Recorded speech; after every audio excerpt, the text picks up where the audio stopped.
آج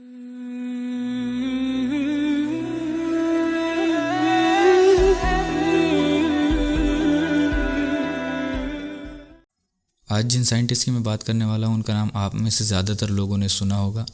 ابن سینا۔ ان کا اصلی نام ہے ابو علی الحسین بن عبداللہ۔ یہ ایک پرشین مسلم پولیمیتھ ہیں جن کی پیدائش ہوئی ہے بخارا میں، جو کہ ازبیکستان میں ہے جگہ، اور وہاں کے بخارا کے ایک چھوٹے سے گاؤں میں افسانہ نام سے ایک گاؤں ہے، وہاں پر ان کی پیدائش ہوئی 980 CE میں، 980 CE۔ اور ان کے والد جو ہیں وہ ایک رسپیکٹڈ اسماعیلی اسکالر تھے۔ ویسے تو ہمارے یہاں اس وقت 4 فقہ زیادہ مشہور ہیں، حنبلی، شافعی، مالکی اور حنفیہ۔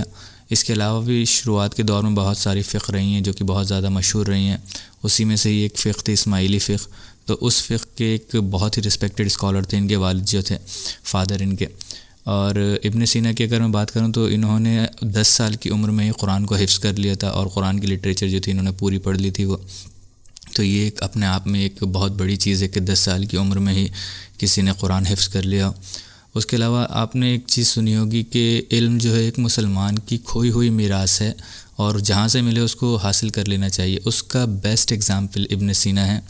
جیسے کہ میں نے آپ کو بتایا کہ انہوں نے 10 سال کی عمر میں ہی قرآن حفظ کر لیا تھا، اور لٹریچر بھی انہوں نے پڑھ لی تھی۔ اس کے علاوہ انہوں نے جو انڈین ایرتھمیٹک ہے اس کو انہوں نے ایک سبزی والے سے سیکھا تھا جس کا نام تھا محمود مساحی، اور انڈین سبزی والا تھا وہ، اور ان کا جانا تھا مارکیٹ میں جایا کرتے تھے یہ، اور اس کو انڈین ایرتھمیٹک بہت اچھے سے آتی تھی، تو انہوں نے اس سے ہی انڈین ایرتھمیٹک سیکھ لی تھی۔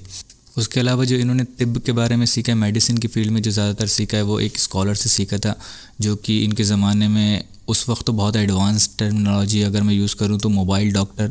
اس وقت ایک اسکالر تھے، جو کہ اب بہت زیادہ کمانے میں دیکھیے اس وقت لوگ وشواس نہیں کرا کرتے، جیسا کہ آج میٹیریلزم کا زمانہ ہے۔ وہ جو اسکالر تھے وہ صرف اتنا ہی چاہتے تھے کہ اتنی ان کی کمائی ہو جائے کہ وہ اس دن کا کھانا کھا سکیں آرام سے۔ تو وہ جہاں بھی جایا کرتے تھے، اگر کوئی بیمار ہوا کرتا تھا تو اس کو دیکھا کرتے تھے، اس کو ٹریٹ کیا کرتے تھے، اور اس سے جو پیسہ ہوا کرتا تھا وہ لے لیا کرتے تھے، اور اسی سے اپنی زندگی کاٹا کرتے تھے۔ کوئی ان کا فکس نہیں تھا، ایک جیسے کہ ایک کلینک ہوتا ہے، کلینک پر بیٹھتے ہیں، وہاں پر پریکٹس کرتے ہیں، تو ویسا نہیں تھا۔ تو وہ اسکالر کے ساتھ ہی رہا کرتے تھے ان کے،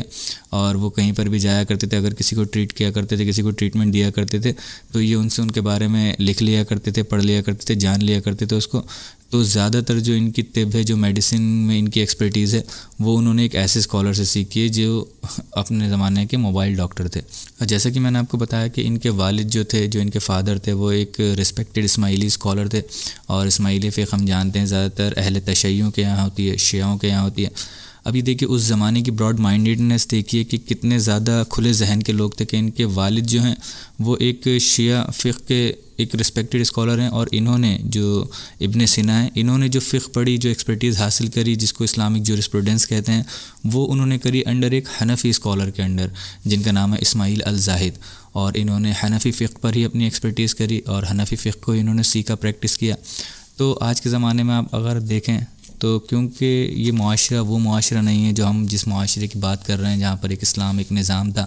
وہ نہیں ہے، تو اس کی آپ سمجھ لیجیے ڈرا بیکس دیکھ لیجیے، سارے نقصانات دیکھ لیجیے، کتنے نقصانات ہیں کہ آج ہم ایک ہی فقہ میں ہونے کے بعد بھی، حنفی فقہ میں ہونے کے بعد بھی آپس میں ایک دوسرے کو لڑتے ہیں اور لیبل کرتے ہیں کہ یہ دوزخی اور وہ دوزخی۔ بریلوی کہتے ہیں کہ دیوبندی دوزخی، دیوبندی کہتے ہیں کہ بریلوی دوزخی۔ مطلب یہ بہت ہی ایک ایکسٹریم کیس ہو جاتا ہے کہ جب ایک ہی فقہ میں رہنے والے، حنفی فقہ کے ہونے والے، ماننے والے، ایک دوسرے کو دوزخی کہہ رہے ہیں۔ اور اس زمانے کی آپ دیکھیے کہ کتنی زیادہ ان کے ذہن کھلے ہوئے تھے کہ نہیں، اگر کوئی بھی فقہ پڑھ رہا ہے تو وہ پڑھ تو اسلام ہی رہا ہے۔ کسی اسکالر نے کسی فقہ کو، کسی چیز کو الگ طریقے سے سمجھا ہے، اور اسی چیز کو دوسرے اسکالر نے الگ طریقے سے سمجھا ہے، تو جس کی جو سمجھ میں آ رہا ہے، جو صحیح لگ رہا ہے، ایویڈنسز کے ساتھ، ایسا نہیں ہے کہ بس بنا ایویڈنس کے، ایویڈنسز کے ساتھ قرآن اور سنت سے آپ دیکھیں کہ ایکسٹروڈ کریں، اس کو ایکسٹریکٹ کریں،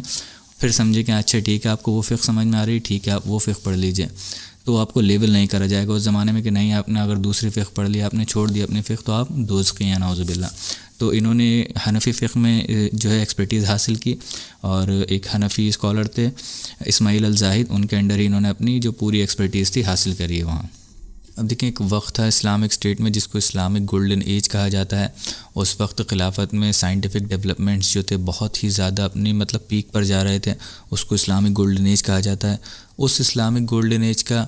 ابن سینا کو one of the most significant physician, astronomer, thinker اور رائٹر مانا جاتا ہے اس اسلامک گولڈن ایج کا۔ کافی ساری کتابوں میں ان کو father of early modern science یعنی کہ میڈیسن بھی کہا گیا ہے، کیونکہ انہوں نے جو اس وقت چیزیں ڈسکور کی تھیں ٹریٹمنٹ کے لیے، علاج کے لیے، وہ بیس بنی تھیں آگے آنے والے وقتوں میں علاج نکالنے کے لیے، میڈیسن کے لیے، میڈیسنز ڈسکور کرنے کے لیے۔ تو اس وجہ سے ان کو father of early modern science بھی کہا جاتا ہے۔ اگر لٹریچر کی بات کریں تو انہوں نے لگ بھگ 240 کتابیں اپنی زندگی میں لکھی ہیں، جس میں سے 150 کتابیں فلاسفی پر لکھی ہیں اور لگ بھگ 40 سے بھی زیادہ کتابیں انہوں نے میڈیسن پر لکھی ہیں، دوائیوں پر، طب پر لکھی ہیں انہوں نے 40 سے زیادہ کتابیں۔ میں نے آپ سے شروع میں کہا تھا کہ آپ میں سے زیادہ تر لوگوں نے ان کا نام سنا ہوگا، لیکن آپ سوچ رہے ہوں گے ہم نے تو کبھی ان کا نام سنا ہی نہیں، ابن سینا۔ لیکن آپ نے 8th 9th 10th کلاس میں سائنس کی بک میں ان کا نام ضرور پڑھا ہوگا۔ وہاں پر آپ نے ایک نام سنا ہوگا ایویسینا، جہاں پر بھی بایولوجی یا میڈیسنس کی بات آتی ہے وہاں پر ایویسینا کا ڈسکشن ضرور ہوتا ہے، ان کے بارے میں ضرور لکھا ہوتا ہے، انٹرو میں ہی لکھا ہوتا ہے زیادہ تر۔ یا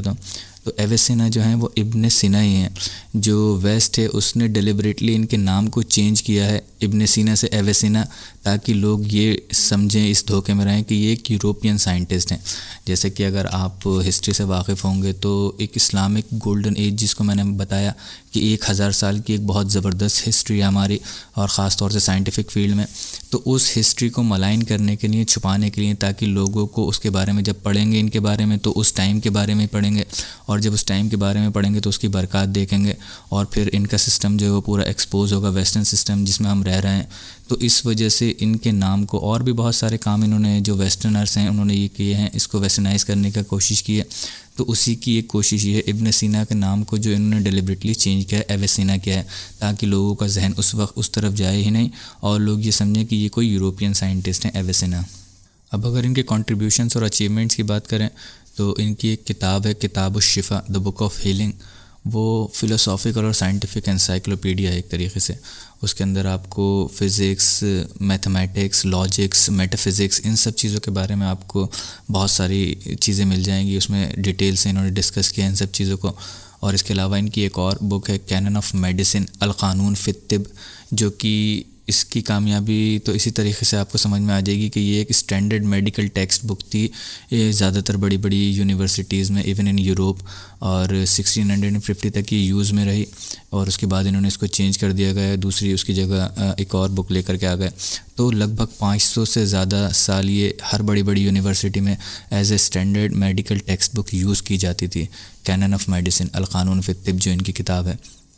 اس کے علاوہ ان کی جو کتابیں، انہوں نے بہت ساری کتابیں لکھی ہیں ابن سینا نے، جیسے میں نے آپ کو بتایا کہ لگ بھگ 240 کتابیں انہوں نے اپنی زندگی میں لکھی ہیں۔ اس میں انہوں نے astronomy, geography, psychology, logics, physics, alchemy, Islamic theology, mathematics, even poetry تک پہ انہوں نے کتابیں لکھی ہیں۔ تو بہت ساری کتابیں انہوں نے لکھی ہیں اپنی لائف میں۔ اس کے علاوہ ایک اور ان کی بڑی کتاب ہے، امپورٹنٹ کتاب ہے، جس کا نام ہے برہان الصدیقین، پروف آف دا ٹروتفل۔ اس میں انہوں نے اللہ تعالیٰ کے ایگزسٹنس کو، گاڈ کے ایگزسٹنس کو انہوں نے ایکسپلین کیا ہے لاجکس کے تھرو، اور اسلامکلی ہی انہوں نے اس کو ایکسپلین کیا ہے، کیونکہ مسلم تھے تو جو اسلامک نالج تھی انہوں نے اس کو یوز کرتے ہوئے اس بک میں لکھا ہے، اور اللہ تعالیٰ کے یا خدا کے ایگزسٹنس کے بارے میں انہوں نے بہت سارے پروفس دیے ہیں۔ اب دیکھیں، اگر آج کے زمانے میں دیکھا جائے، جو آج کا ہمارا ایجوکیشن سسٹم ہے، اس میں اگر آپ ان کو رکھ کر کے دیکھیں، ابن سینا کو، قرآن حافظ plus highly educated plus a scientist, آج کے زمانے میں آپ کو یہ کمبینیشن نہیں ملے گا کہیں پر بھی۔ بہت مشکل سے کچھ جگہیں اگر آپ کو مل جائے، عرب کنٹریز میں مل جائے، وہ بھی اس طریقے کا فقہ جیسا ابن سینا کا تھا، بہت مشکل، بہت ریئر کمبینیشن ہے۔ تو جو ایکسیپشنز ہوتے ہیں اس کو تو ویسے بھی ہم جنرلی یوز نہیں کر سکتے، لیکن آپ کو نارملی یہ کمبینیشن نہیں ملے گا کہ کوئی ایک بندہ بہت قرآن حافظ بھی ہو اور اس کے علاوہ بہت ہائیلی ایجوکیٹڈ ہو، اس کے علاوہ وہ ایک سائنٹسٹ بھی ہو اور اچھے درجے کا سائنٹسٹ ہو جس نے کافی ساری کتابیں لکھی ہوں میڈیسن کے اوپر۔ تو کیوں نہیں ملے گا؟ کیونکہ وہ سسٹم نہیں ہے جس سسٹم میں ابن سینا رہے تھے، جس معاشرے میں وہ رہتے تھے، جہاں پر ایک اسلامک سسٹم تھا پورا، اور وہ پروموٹ کرتا تھا ان چیزوں کو۔ ایجوکیشن کو تو اسلام پروموٹ کرتا ہی ہر جگہ، ساتھ ساتھ اللہ تعالیٰ کا بھی تعارف ہونا چاہیے کہ جس اللہ تعالیٰ نے ہمیں یہاں بھیجا ہے، کسی مقصد کے تھرو بھیجا ہے، تو ہمارے دماغ میں اس کا بھی شعور ہونا چاہیے، اس کو بھی ہمیں پڑھنا چاہیے، اور ہمیں بالکل لا دین نہیں ہو جانا چاہیے، اپنے دین کو ایک طرف نہیں رکھ دینا چاہیے، جیسا کہ آج کے معاشرے میں کہ آپ اگر یا تو سیکولر زمانے میں جیسے ہم رہ رہے ہیں کہ یا تو آپ اللہ تعالیٰ میں بلیو کر سکتے ہیں یا پھر آپ سائنس میں بلیو کر سکتے ہیں. سائنس میں اب اگر آپ جائیں گے ایڈوانس کریں گے زیادہ تو آپ کو خدا کو چھوڑنا ہوگا. اور اگر آپ خدا میں مانتے ہیں تو اس سوسائٹی کا پرسیپشن ایسا ہے کہ جو خدا میں ماننے والے لوگ ہیں، ریلیجن میں ماننے والے لوگ ہیں، وہ کافی زیادہ بیکورڈ ہیں اور وہ کبھی بھی پروگریس نہیں کر سکتے. تو یہ صرف اور صرف معاشرے کی دین ہے. تو اللہ تعالیٰ سے دعا ہے کہ اللہ تعالیٰ ہمیں اپنے جو ہمارا ایک اسلامک گولڈن ایج کا ایک ہیریٹیج ہے ہمارے پاس، اس کو سمجھنے کی، پڑھنے کی اللہ تعالیٰ، اور ان سے جو اتنے بڑے بڑے ہمارے اسلامک ہیروز ہیں، جو سائنٹسٹ ہیں، اللہ تعالیٰ ہمیں ان سے محبت کرنے کی توفیق عطا فرمائے، اور اللہ تعالیٰ دوبارہ سے ایک ایسا دور لے کر کے آئے جو کہ پھر سے ایک اسلامک گولڈن ایج مانا جائے. سبحانک اللہم و بحمدک، اشہد ان لا الہ الا انت، استغفرک و اتوب الیک، وما علینا الا البلاغ المبین. جزاکم اللہ خیرا و احسن الجزاء.